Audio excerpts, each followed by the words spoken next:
Thank you. Do it yourself. Good morning, everybody. Good morning, Rabbi.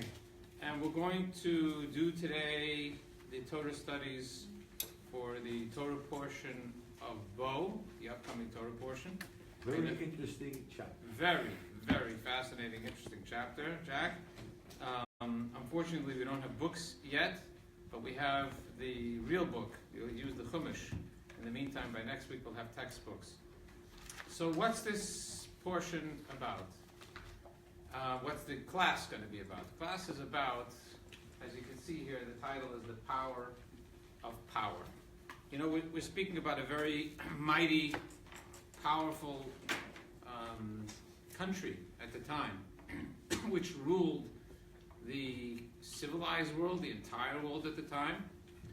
A very interesting thing it does say about Egypt at that time in history, that that the Egyptian leader Pharaoh was so powerful that it was impossible even for one slave. The 210 years the Jews were there, it was even impossible for even one slave to possibly escape, which is unusual. Usually you hear stories about people escaping in different situations, but that was power. So there's a famous I don't want to statement. give you a hard time. Yes.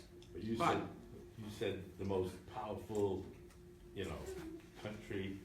Well, the Chinese would take an exception. Okay, so they were- I'll argue they that were point all- another time, whether people can possibly escape or have ever escaped. No, we're not talking about escape. We got Chinese. That's how I defined it. Anyway, Okay. let's get to the other points. You can argue about those. There's a lot more to argue about. So there's a famous statement that's made, you may have heard this, that power tends to corrupt. And absolute power, what is the end of that statement? Everybody know absolute power Corrupt. Absolutely. Who corrupts. said that? Absolutely. John Dahlberg Acton said it in a famous letter to Bishop Mandel Crichton in 1887. Now, I don't even know the context of that. But I do know that the reality, that resonates with us, that truth, that power tends to corrupt and absolute power corrupts absolutely. He actually also said great men are almost always bad men, is what he continued in that statement.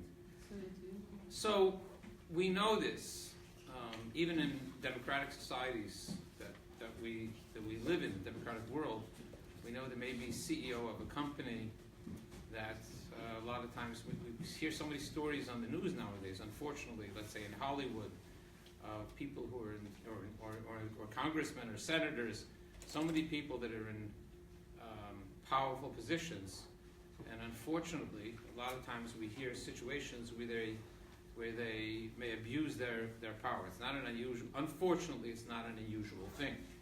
But the truth is, even on a more subtle level, not just when you speak about a king or a senator or a powerful Hollywood person, but even on small companies or even in situations where we all find ourselves, there is usually a hierarchy. Somebody is in a greater position than someone else.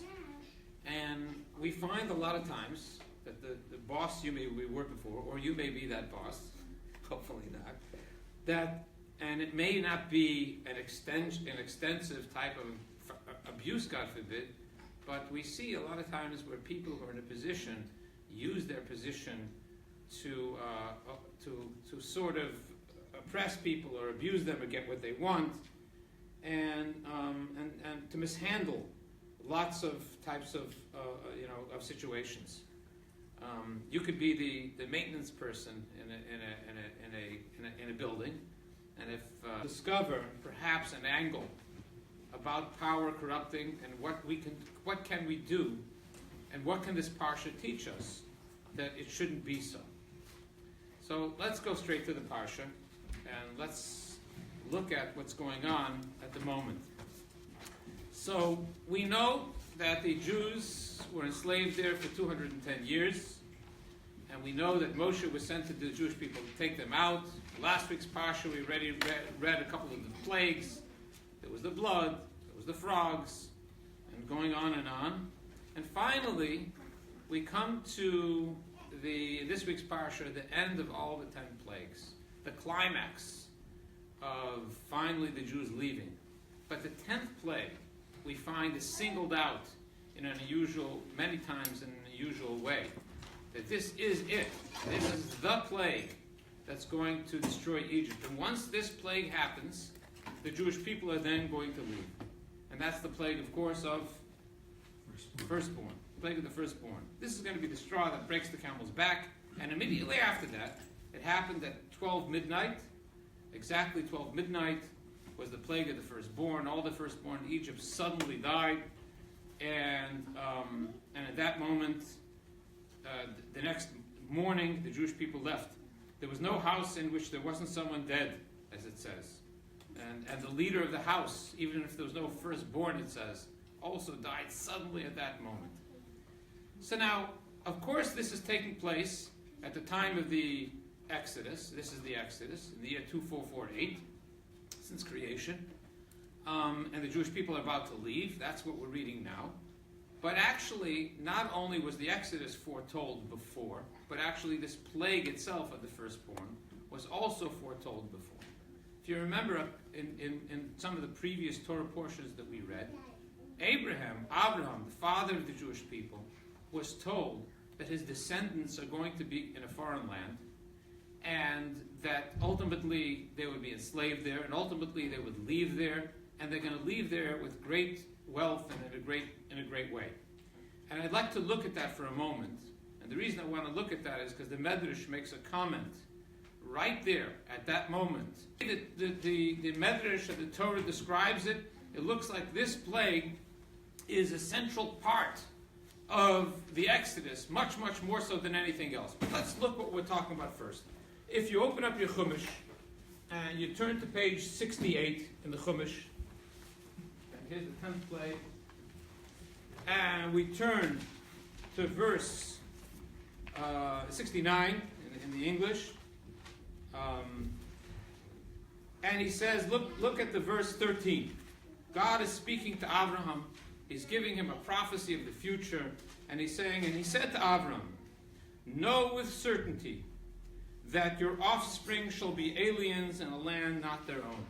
They're going to leave this land, the land of Israel. They're going to end up somewhere else, which ends up to be Egypt. Received way back from the times of Moshe, that hinted to in these words, the nation which they will serve, the Egyptian nation, I will judge. Here's what the Medrash says. It's beginning of the quote is, may the name of God be praised, for at the onset, at the beginning, he foretells the end. Regarding Abraham, the verse we just read, it says, and also the nation they will serve, I shall judge. What is judgment, says the Medrash? Oh, you know what judgment is? It's the plague of the firstborn, which is also called plague. There's a verse that says, Od nega echad. God repeats it later, and he says, one more plague I'm going to bring upon them. What is the meaning, I will judge? The Medrash says, God said, I will pay them back with the plague of the firstborn. As it is stated, I'm going to kill your firstborn son.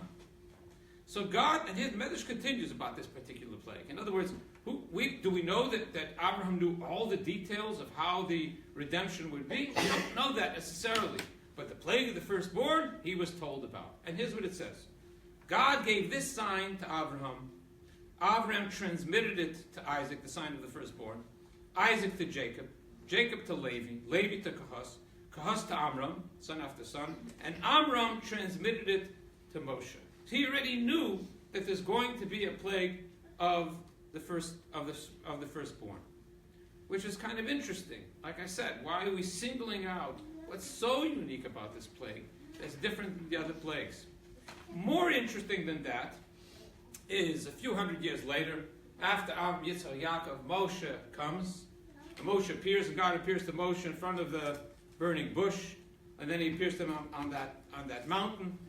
And what does God say to Moshe at that time? This is, remember, he's just setting him up to be the Redeemer, setting him up to take the Jews out of Egypt, and he specifies, this is what I want you to tell Paro. Here's the words you should tell Paro. So let me quote, if you want to look it up, it's in Shmos chapter 4, verse 21. God said to Moses, when you go to return to Egypt, see all the signs that I have placed in your hand. He was supposed to show him certain signs to show that he is sent from God. Perform them before Paro, but I will strengthen his heart, he won't send them out. And you shall say to Paro, so says God. God says to Moshe, this is what you should tell Paro. My firstborn son is Israel, the Jewish people. That's my firstborn son. I say to you, send out my son so that he will worship me. But if you refuse to send him out, behold, I'm going to slay your firstborn son. So before Moshe goes to Paro, he's already talking about the killing of the firstborn. So it's kind of unusual. And what's more unusual is, yes, God told Moshe about the firstborn, and he told it to Abraham, that plague he's going to bring. But in addition, he also, we see that Moshe was told it, but when he went to Paro the first time, we don't find that he even mentioned it. He went to Paro, he took the stick, and became a snake, and then it turned back to... This is why the word done. Done. Yes. Done means that Hashem will apply din. Din. Which is already made up. It's already a judgment. It's done already. He would not go into it like a trial with argument. It's done already, right? Done deal. No mishpat. No negotiation. So why does he wait? Yeah? That's the question of why does he wait. So, first of all, we look and go over, what is it about the firstborn death that is singled out as that's the harbinger of redemption more than anything else? And let's look at a very interesting commentary, the Or HaChaim. Or HaChaim is Chaim Ibn Attar, who was was born in Morocco, and then he ultimately was it's a very famous commentary on the Torah. If you buy one of the Chumashim, the Chumash is called Mikro Didot, that has the 5, 6, 7 main commentaries. That's a major commentary, and he answers this question, and he gives two answers why Moshe waited, basically.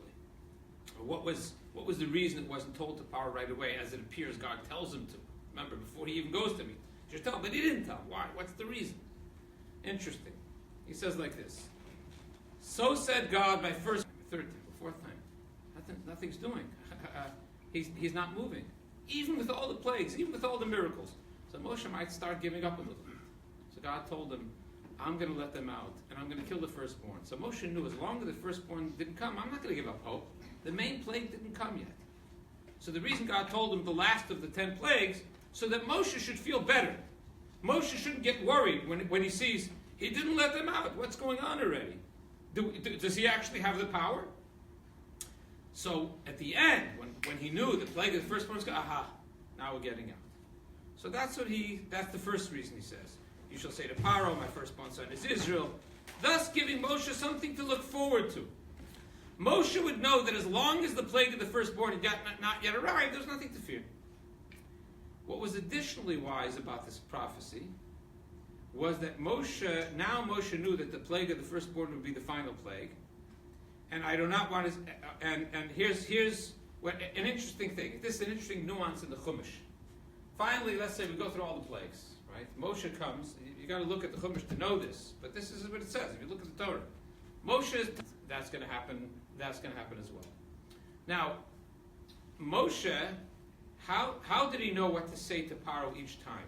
When it came to the blood, when it came to the frogs, there was a separate prophecy each time. God didn't tell him all the 10 plagues in one shot.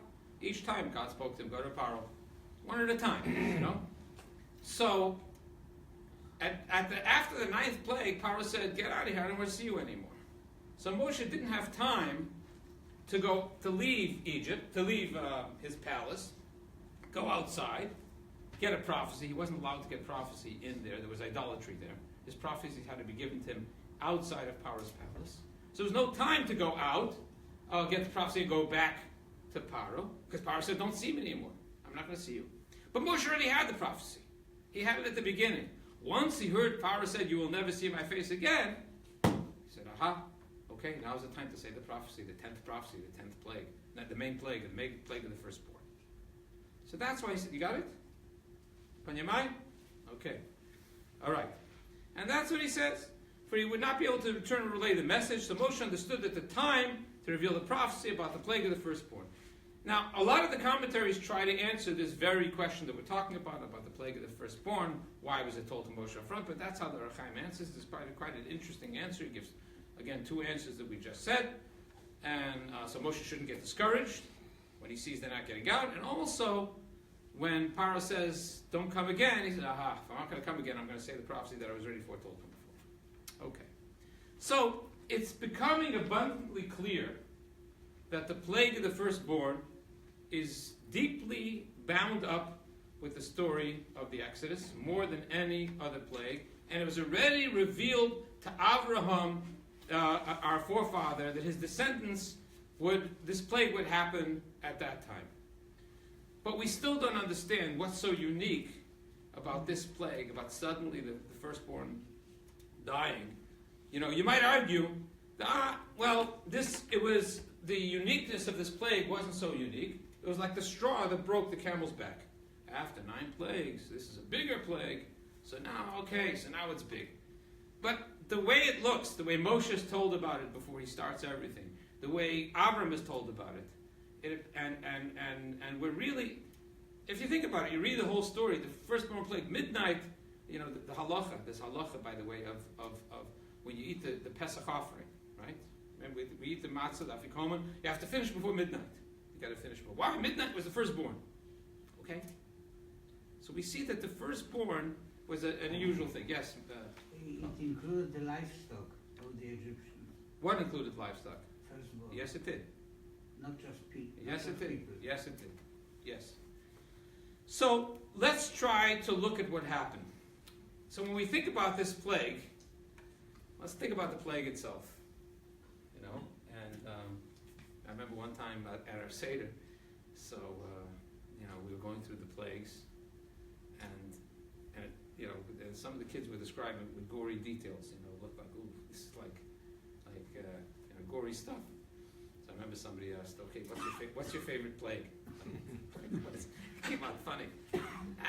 So the image of the firstborn, yes, they're enemies of the Jewish people, but the image of the firstborn dying, we're imagining this angel coming in the middle of the night, and he's looking over each home, and he looks for the firstborn, and he skips over the Jewish homes. Yes? Skips over Aaron. I said, for sure. Okay, let's look at, if you look at your Chumash, open up the book of Shmos, second book, chapter 12, verse 22. If somebody can tell us the page so we can all look together.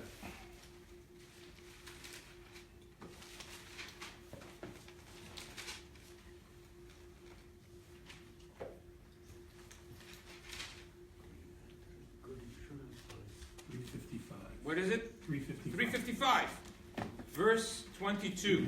Here your houses to smite you. So a simple reading of this, it looks like that the Jews, the firstborns, or the Jewish people, firstborns, were vulnerable to the angel of death at that moment. They needed a special mitzvah to protect them, that they shouldn't be attacked. But why? Why were the Jewish firstborns at risk in the first place? The plague wasn't for them. The plague was for the Egyptians. They needed some kind of special protection that Hashem should pass over their house. So we see there's something special here, different here, certainly about this plague as well. You know, look at the other plagues. The other plagues, many of them, the plague of the wild animals, the Torah says, right? What happened to the wild animals? A multitude of wild animals came into Egypt, trampled Egypt, making a whole mess, except they stopped by the border. It stopped exactly by the Goshen border where the Jews were. It didn't go further. Like I said yesterday, like an electric fence. Like it knew not to go further. There was clearly a distinction between the plagues, that the Jews didn't get the plagues, the Egyptians did. So why by the firstborn? They got to put the stuff on the door because they're at risk. Why are the firstborns at risk? So in order to understand that, we have to look at what is unique about firstborns in general, and what is different about the Jewish firstborns. And so there's a verse that we know. Anybody know a particular mitzvah? The mitzvah that we do with the firstborn sons. Anybody familiar with that? Pidyon haben. Pidyon haben is when a son is born. So officially he's holy. He's already holy. He's sanctified. and you have to go to the Kohen, you have to redeem him, show that he has that sanctity, and you give to the Kohen 5 shekels. And not only that, actually animals of firstborns are also set aside. And I'm going to read that verse right here in the Torah, which talks about that particular mitzvah. Again, we're trying to find out of what firstborns are, why they were more vulnerable at that time, and what's so special about this plague that set them aside. So here's the mitzvah of the firstborn. God spoke to Moshe saying, "Sanctify to me every firstborn, everyone that opens the womb amongst the children of Israel," firstborn to a mother, "among men and among animals, it is mine."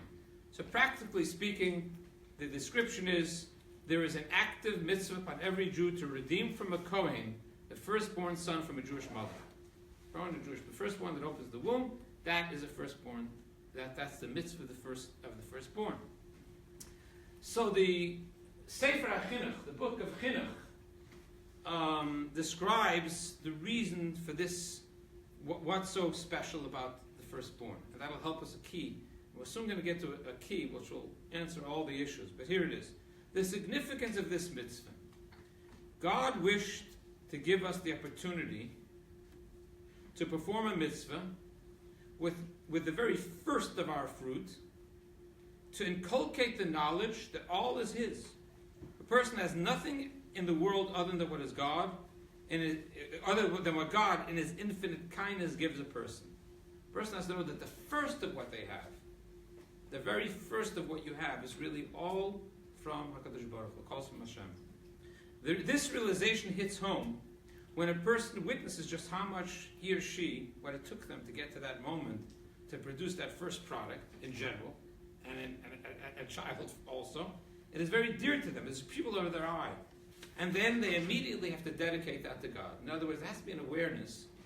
And they remove, and that's the awareness that everything really comes from Hashem. So when the first one comes out, it comes to Hashem. Another reason he says is to remember the great miracle that God performed with the firstborn of Egypt, killing them and sparing us.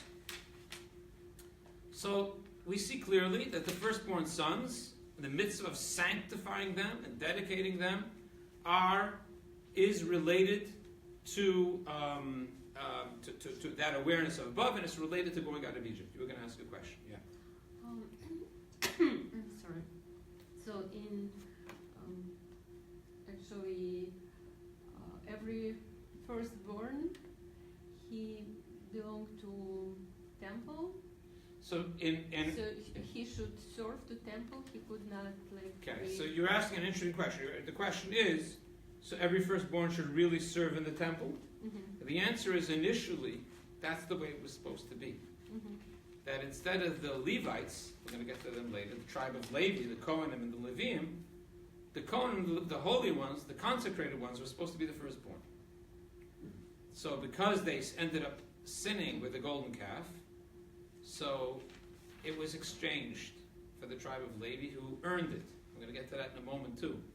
So how is it? But still, you can't just. This is not just a position. There's a certain sanctity that's there, and the firstborn still maintain a certain sanctity. So we redeem the sanctity. But in any case, we see the firstborn have a special thing. So now let's get to the broader meaning of firstborn, which will help answer our questions. Rabbi, Yeah. this is going to be a diversion. Mm-hmm. Something bothers me. So it says here, no man shall leave the entrance of his house until morning.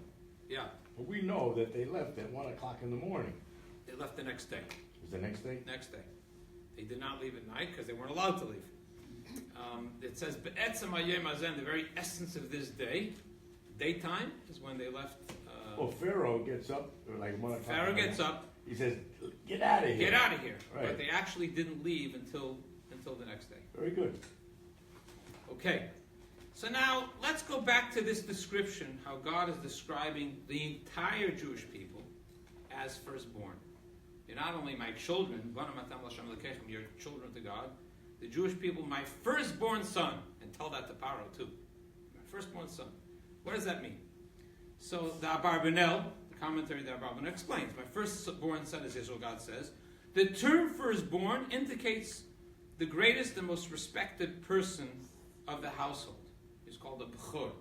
Yes, a firstborn is a bechor, but in general, it's when the Jews are in exile, they're simply called children. How can they be called firstborn? You can't call them firstborn sons when that's not greatness. They're in exile. When they're getting out of exile, aha, now you're my firstborn son. And that's the announcement that God is making at this time. So, actually, that little remark gives us an understanding to what's going on over here. God is saying the Jewish people have greatness.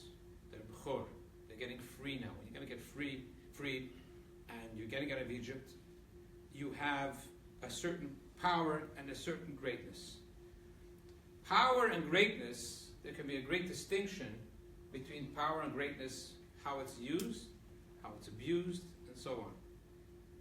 Power comes with power, with greatness, with bechor, with firstborn, comes authority and privilege, but it's got to be used properly. So the Egyptians had power. They had might. They had authority. They had bechor. They had that greatness. But they abused their power. So their power, their firstborn, ended up being killed. In other words, if you used your power to hurt other people, to kill other people, you abused the gift that God gave you, then that was taken away from them. You, the Jewish nation, God is saying, by contrast, must use the power wisely. Now you're going to be firstborn. What's going to happen when you're firstborn? So God says, I'm sanctifying the firstborn. Not only is the Jewish people in general, but I want to show you that with having a certain greatness, you have to have sanctity with greatness. And you should not abuse your power. Why were they vulnerable? Remember we said there was vulnerability there. That, the firstborn Jewish sons might get killed. And they needed special protection. Because once that very moment came to be, so now the exchange of power, how are you going to deal with this greatness? It's a different kind of a greatness. It's not the power how they acquired it, but nonetheless the choice is in your hands, and you have to learn not to be like the abusive power that they had. I'm going to quote a text from Yitzchak Abuhav. Interesting, we have just spoke to him this morning, Mr. Abugav, right? And the G and the H switches in the Russian language. So he says, yes, that's his great-great-great-grandfather. He's in the 14th century, Yitzchak Abuhav. And he says like this. Here's what he says. A distinguished person should never make the mistake and assume that his greatness is due to his own knowledge or his own whatever. Rather, it stems from God. The Talmud references this in the statement of Rabbi Yochanan. Rabbi Yochanan said that a community leader is one of three people upon whom destiny predetermines their greatness. Any such person should learn from Moshe and Aaron. Moshe and Aaron were obviously the ultimate leaders. They took the Jews out of Mitzrayim. And yet, what did they say? There's a famous statement that showed what they thought of themselves, even as leaders of the Jewish people. Anybody can guess or remember what that statement might be? What did Moshe and Aaron say that showed that it wasn't about them? They said the words, V'nachnu ma, what are we? Remember when Korach is arguing? V'nachnu ma, what are we? It's not about us. We're only giving over what Hashem wants. We're only trying to make the good happen here. It's not at all. They didn't just say that because their marketing team or they're told them exactly what to say. Their political advisors. That's exactly what they felt. So thus, the more humble. Here's what he says. This is Rabbi Yitzchak Abuhav, 14th century. Thus, the more humble and subdued a person is, his greatness will only increase. And if a person is haughty, God will cut him down. So it's not just enough to be humble, though, because we're talking about somebody who has to. Sometimes you have to have authority. You have to use that. But it's not just enough to be humble, but it's also important that the power that's used, the authority that's used, the strength. Moshe was very strong sometimes, but the power that he used was for the sake of Hashem, not for himself. So when the Jews were in Egypt, and the entire Jewish nation is free, and God says, you're great, You're my firstborn son, right? At that time, the Jews also became Hashem's servants. They weren't just freed to be, oh, you're free, you're on your own, go ahead. Now you're free, you had bad times, now you'll have good times. They're free to serve Hashem. Now they're free to be God's servants. They're free to be a conduit for Hashem. Send out my people so that they may serve me. So they'll become, now they're using their power and influence to have a positive effect on the rest of the world. And when you do it as God's messenger and servant, so even though you're using the greatness or the qualities or the specialties that you have, but you're using it in a way not to control, God forbid, or abuse, that will protect you from doing that, but you're using it as your continuation of what Hashem wants you to be. I'm going to share a story of the Talmud. So really, as we're about to read the Talmud, power, an authority position, any position, doesn't have to be CEO, you're a certain position that you're in, head of a household, or you're in a certain position at work, or certain people look up to you for a certain reason. Whatever position you're in, it's actually, according to the Talmud, servitude. You're becoming a servitude. The quote in the Talmud, I'm going to read the context in a second, is Avdus ani Moshe lechem. I'm giving you servitude. Here's the story. Rabbi Gamliel and Rabbi Yeshua from the Talmud once traveled aboard a ship. Rabbi Gamliel had with him some bread. Going on a trip, you got to see out only bread. Rabbi Yeshua had bread and flour. Okay. Now, they're going on a ship. Rabbi Gamliel's bread was finished, right? So what is he going to do? What does he need? He needs Rabbi Yeshua's flour, because now he'll use the flour to bake some stuff. So Rabbi Gamliel says to him, "Did you know that that our voyage is going to take so long that's why you brought flour? How'd you know that? Right? Like I brought enough bread for the trip. You knew that we're going to be delayed, and so you brought flour also?" Rabbi Yeshua said, here's what Rabbi Yeshua said. Here's how he knew that they were going to be delayed. Listen to this. Here's how he knew. There's a certain star that rises once every 70 years. And when that happens, it leads sailors astray, because they get confused by this star. It's a different star. And I suspect that now it might rise and it would lead us astray, so I brought flour with me. So I've heard. Everybody know this? Anybody know of a star that comes every 70 years? I recently heard this in the news. I heard a couple of years ago. What is it? Haley's Comet? I don't know. Maybe it's Haley's Comet. Maybe it's not a star. Maybe it's a comet. But anyway, he knew astronomy, and he said I was thinking now it's going to happen, so I brought flour. So Rabbi Gamliel says to him, "Wow, you possess so much knowledge, and you got to travel on board a ship. Like you must be greater. You got to travel on a ship." So Rabbi Yeshua said, rather than be surprised at me and marvel at me that what I know, you have two students on land that they're going to meet. They were his students, I guess, from before. Rabbi Lazar ben Chisma and Rabbi Yochanan ben Gudgoda, who are way ahead. What are they able to do? They're able to calculate how many drops there are in the sea. But they still don't have bread or clothing to put on. In other words, it doesn't matter your knowledge. It doesn't matter what you know. It comes from Hashem. But the bottom line is these guys have unbelievable knowledge. So Rabbi Gamliel was no fool. So he decided he's going to appoint them as supervisors. It doesn't say appoint them as what. So he was going to give them a high position, some kind of position. He wanted to get his two students, right? They're so knowledgeable. He's going to give them a position. So he landed. He sent for them. They should come to him, but they didn't come. He sent to them a second time. Finally, they came, and he says to them, "Did you imagine that I'm going to offer you?" Because they knew in general what it was about. Do you imagine that I was going to offer you to be rulers? You're going to be servants. Your rulership, the position that I was going to give you, is not authority. You become a slave and a servant when you have a position. That's what he told them. So we see from here that idea is when a person has an authoritative or rulership position, the way the Talmud views it is, Avdus ani Moshe lechem. You're becoming a slave. Now you have responsibility. Now you have real responsibility. That's the same thing that we're saying over here.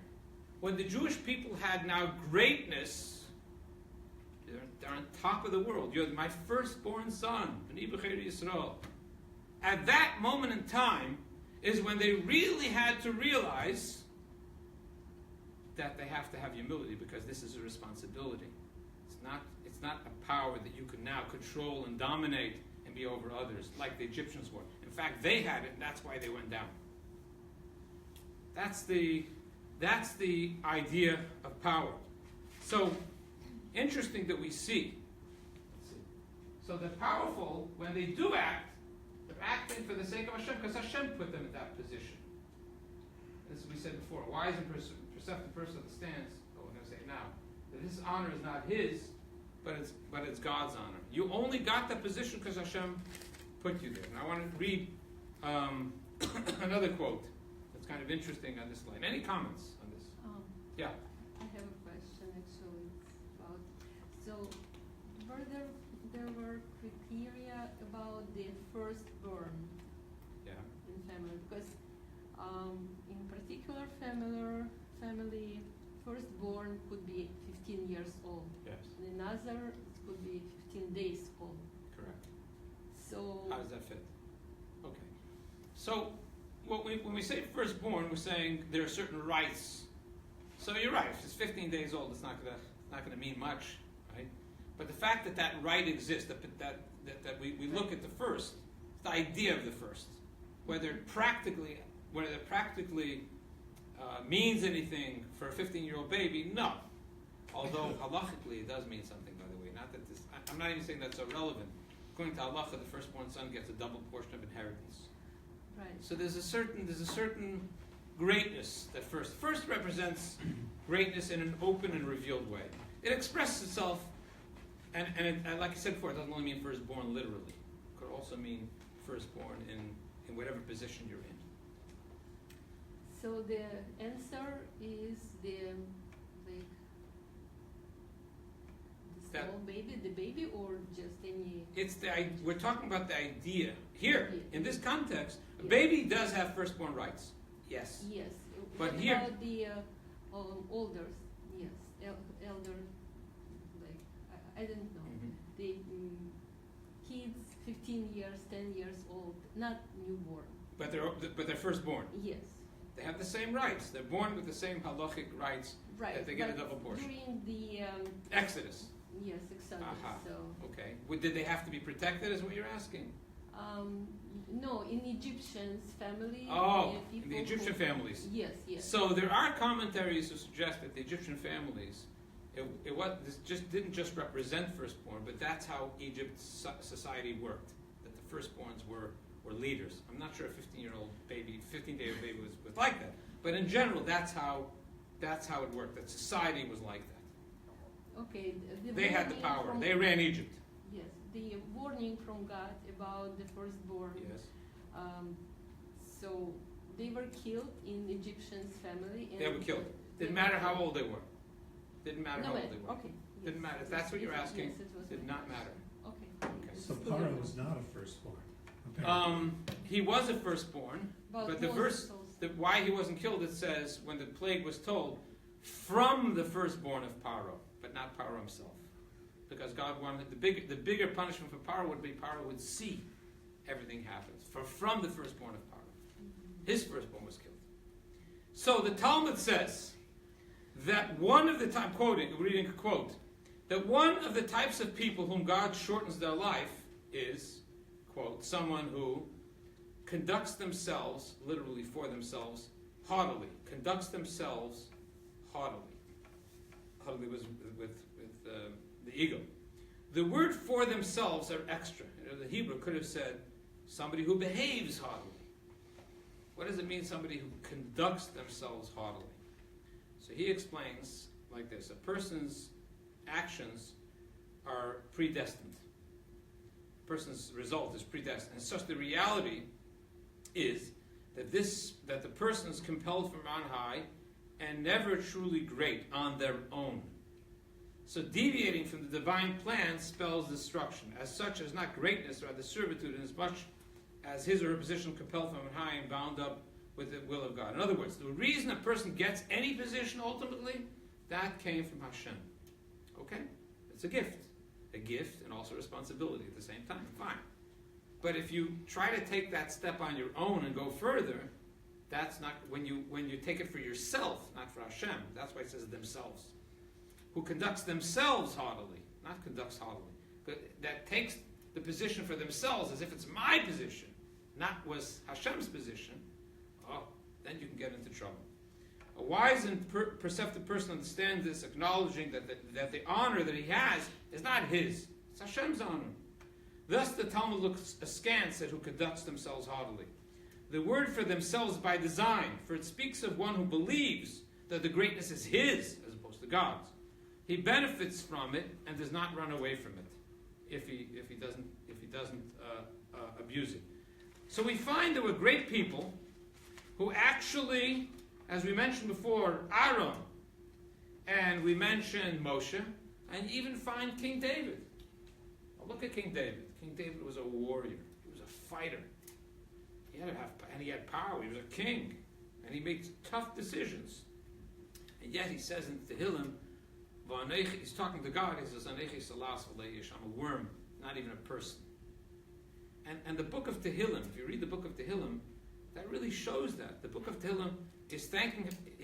At the same time he had power and strength and might, he's looking towards above Hashem. He's praying to Hashem, makes himself humble before Hashem. It's an unusual combination. And whatever people want to say about King David, but that harmony of authority and humility that he had, clearly had that type of a thing.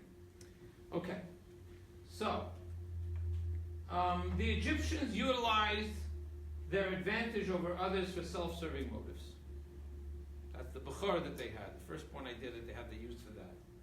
The Jews were susceptible to this plague, so God warned them to stay vigilant. They were now susceptible to this plague, because they could also potentially use it. They needed protection, because they could possibly, unless they recognized that it came from God, unless they took blood and put it on the doorposts, unless they were humble before Hashem, they also could have fallen into that idea.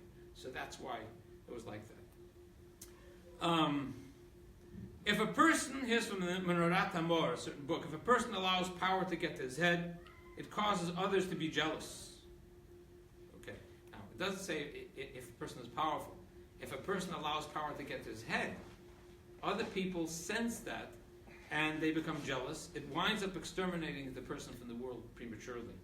He'll lose his profession, as our sages said. Once a person is appointed a leader of the community below, he becomes a rasha, a wicked person on high. He could be. So let's go back now more to the Exodus that we... Rabbi, Yeah. this is what almost happened to Moshe. How? When he slayed the Egyptian. Go ahead. There were two Israelites that Yeah. saw it, Yeah. and they didn't like somebody that's supposedly at a higher position than they were, showing this, Showing in that- an open field, Right. that he can do what they cannot do. Right. So they acted upon They it. acted upon it. They acted upon it. True. True. So now we understand why this plague is the plague of all plagues. Because this represents becoming the greatness of the Jewish people, the height of the Jewish people. It's not just a plague, a way to punish the Egyptians. This was the reason. Excuse me. God bless you. Pardon? Okay. So this was the reason that the whole thing happened. So we're going to divide the people. There was three types of power that we have here. We had the Egyptian power that we spoke about, right? In the Parsha. That's natural strength. They were born that way. They were born being the oldest, born being the one that was given the highest, and this is usually the strongest. The oldest son is usually the strongest. That's one type of firstborn. Then we had a second type of firstborn, the Jewish people. And why are they firstborns? Why is God calling them firstborn? They survived the hardship. They survived slavery. So now the Jewish people becoming, it's going to transfer to them. But there's a third group of firstborns, a third group of greatness that was here. And that was the Levites, as you mentioned, whoever mentioned it before. The Levites were the ones that were given, the Levites, the tribe of the Kohanim and the Levites, the tribe of Levites, so they were given the greatness of being in the Holy Temple. And to this day, they get the aliyahs, and we give them honor, because those are the, now the firstborn were originally supposed to be the ones, the ones in the temple. If you remember the Chumash, when Yaakov is blessing his sons, and his firstborn son, who's the firstborn son of Yaakov? Reuven. And Yaakov says, with prophecy, Reuven b'chariata, you're my firstborn son. But you hurried too much, and you ran away with things that you shouldn't have run away with. And therefore, al taisa, you're not going to get those extras. Says Rashi, what are the extras? Kohen. I did become a Kohen. Really, the Kohenim should have been from Reuben. Or firstborns in general should have been the Kohen. Who did get the Kohen? The Kohen Shah. Well, the tribe of Levi excelled in the land of Egypt, and they kept to what they were supposed to keep to. So when the time came when the firstborns after the golden calf lost their right, there was an exchange. Remember that whole parsha in the Chumash? There's 22,000 roughly firstborns who were exchanged for 22,000 Levites. Anybody remember this? It's in the Chumash later in the year we read it by Midbar. And there was an exchange made, and the Levites took the place. So this type of being a firstborn is not just because they survived, because they earned it. There's a type of firstborn ism that you become, that you earn it. What? It was the main goal, probably, with Hashem. Exactly. Yeah, Exactly. probably. So initially, the firstborn, the greatness, is almost like a gift from above. Did they really deserve it? They have potential, and God recognized that potential. But the next step is not the potential. The next step is to earn it. So to be a leader in your family, or at work, or for the world that you meet, a person must have that humility. Yes, I have certain qualities, and others I can share that with others, but it's not because of me. It's because of what I was given. And the Levim earned that type of a power. So I want to finish off with one thing which I find very, very interesting. Okay, power is a responsibility, and I want to get to this. I think it's a letter from the Rebbe. Those in power receive more than they give. Let's get to this type of a thing. Actually, before I even get to that, it says the Rambam writes, Maimonides, in his book of mitzvahs, he gets to a certain point, he sort of adds something that doesn't even look like halacha. Usually it's a whole book is halacha. That is, that he says not only the tribe of Levi was designated, but any one person whose spirit generously motivates them, and they understand with their wisdom to set themselves a little bit higher aside and stand before God to serve and minister to Him, to know Him, and to remove the yoke of the foolishness of other people, of the world, he becomes sanctified as holy of holies, just like a Levi. Every person can be the idea of a Levi. That's what the Rambam writes in the book of Laws, and it says, God is my portion, you are my cup. And so we can all attain and earn that type of a bechor. Yeah. Well, also, God says at the Exodus, I'll set you apart to be a kingdom of priests and a holy nation. That's right. Even though not everyone is a Kohen. That's right. And the Baal HaTurim says, you will be Kohanim Gedolim, great Kohens, which means in essence. So it's 11 o'clock, but there's one more point I wanted to make. Usually we finish on the button, but one more point that I wanted to share, which I found very, very interesting. It's a letter from the Lubavitcher Rebbe, and it's a letter he gave out in the month of Nisan. He used to give out a letter, and it was about the year. The year, we have a solar year, a lunar year, and all that, and then every couple of years they come together. So here's what the Rebbe said. He said, well, there's of course the moon, and there's the sun, and the moon receives from the sun, receives light from the sun, and then it gives off that light back to us. So here's the lesson that he got from this. In a metaphorical sense, the sun symbolizes giving, whereas the moon symbolizes receiving, taking in light. So too in life, there are givers and there are receivers. Apart from the fact that one of them is a giver and the other one is a receiver, they really occupy two different worlds with no apparent connection between the two. So it's possible for the one who gives charity, in that, if you look at it that way, that premise, with two different worlds, there's going to be a connection because the giver will give to the receiver, to think that he has no real association with the poor person he's giving to. I'm giving him, that's it, I'm done. This is not the case, the Rebbe said. It's not true. The sun and the moon are not two different worlds. The very fact that they were both created by the same creator and occupy space in the same world, Hashem put them there together, demonstrates that there is in fact a tremendous connection between the two, a constant and deep connection. What's more, it's specifically the unity of the giver and the receiver that fulfills the divine plan. Here's what it is. Regardless in what arena, the Rebbe says, let's say it's material matters of simply doing a favor for another person, certainly in spiritual matters of helping someone spiritually, the giver and the receiver are a remarkably close pair, just like the sun and the moon, that the divine providence brings them together. If there's somebody who's giving, there's somebody who's receiving, they met each other, and that act actually took place, it was by divine providence that they should meet. And it brought them together at the same time and place. Divine providence brings them together so that the giver should do his job and give. At the same time, the giver also receives from the person he's giving to. The giver is receiving something, he's getting something back. The receiver takes, but together with that, he's also giving to the giver. The sages say like this: when a person gives tzedakah, more than what the owner did for the pauper does for the owner. He gives him the mitzvah of tzedakah. He's giving them the ability to get a tremendous mitzvah. He's getting tremendous blessings because he gave. So the one giving is really receiving. So what does that mean? That means exactly what we're talking about. The one who is we spoke about the one who is the Jewish people who are the firstborn, or the position of greatness. We said they got to be humble, right? It's not yours, it's Hashem's. You have the ability to give.